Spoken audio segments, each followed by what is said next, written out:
সরকার ভাবছে শিশুদের জন্য, পড়ুয়াদের জন্য। আর আমরাও বিভিন্ন সময়ে ছোট ছোট গরিব শিশুদের যে স্কুল, যে খাবার জায়গা অর্থাৎ যে মিড ডে মিলের জায়গা, সেইগুলো দেখাই, কারণ ব্যবস্থা নেওয়ার জন্য প্রশাসনের তরফে। গোয়ালপুখর, হেমতাবাদে কি দশা আইসিডিএস সেন্টারগুলোর দেখুন।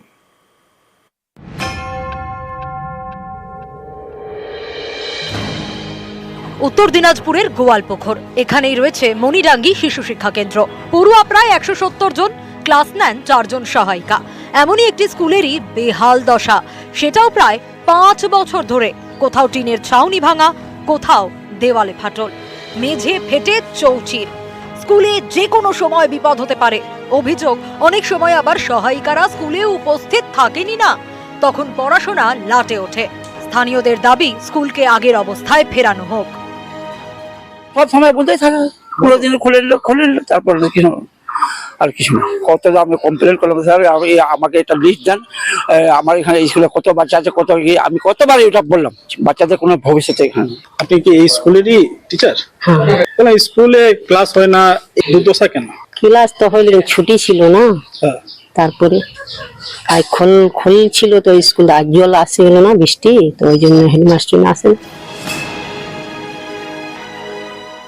দেখে নিবো, কিন্তু এখন ইমিডিয়েট কিছু করতে পারবো না। ওই এনসিসি আছে, মডেল কোড অফ কন্ডাক্ট আজকে থেকে, যেহেতু বাই ইলেকশন আছে, ইলেকশনটা চলবে, তারপরে আমি নিজে গিয়ে দেখবো। আর তার মধ্যে বন্ধ ছিল না, পাবলিকে কিন্তু কোনো কমপ্লেন কিন্তু আসেনি। উত্তর দিনাজপুরের হেমতাবাদ, এখানকার দক্ষিণ মালন প্রাথমিক বিদ্যালয়ে পড়ুয়ার সংখ্যা 172, শিক্ষক 4 জন, একটা ঘরে চলে পড়াশোনা। এই স্কুলেও বিপদ, দেওয়ালে ফাটল, কোথাও ভেঙে পড়েছে ছাদের চাঙর, কোথাও খসে পড়েছে প্লাস্টার, বেরিয়ে এসেছে লোহার রড। অভিযোগ, বৃষ্টি হলে ক্লাসরুমে জল ঢোকে। এ নিয়ে দীর্ঘদিন ধরে জমেছিল ক্ষোভ। মঙ্গলবার স্কুলে গেটে তালা ঝুলিয়ে বিক্ষোভ দেখান অভিভাবকরা, রাস্তা অবরোধ করেন। আমাদের স্কুলে ছাদ মাঠ সব ভাঙে পড়ে যাচ্ছে, বাচ্চাগুলা সুরক্ষা নাই, তার জন্য আমরা পথ অবরোধ করছি। স্কুলটা আমাদের ভাঙে, কখন বাচ্চাগুলোর উপর পড়ে যাবে কোনো গ্যারান্টি নেই। ঘর ভেঙে পড়ে যাচ্ছে, ভয় হচ্ছে না? হচ্ছে। এইভাবে ক্লাস করতে পারবে ভয় নিয়ে? না। বৃষ্টির দিন কি জল পড়ে ঘরে? পড়ে।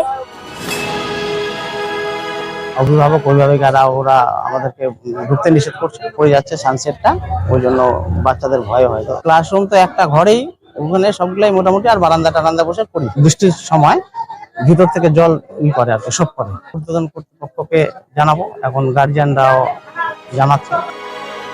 উত্তর দিনাজপুর থেকে চঞ্চল মোদক এবং মুক্তা সরকার, নিউজ 18 বাংলা।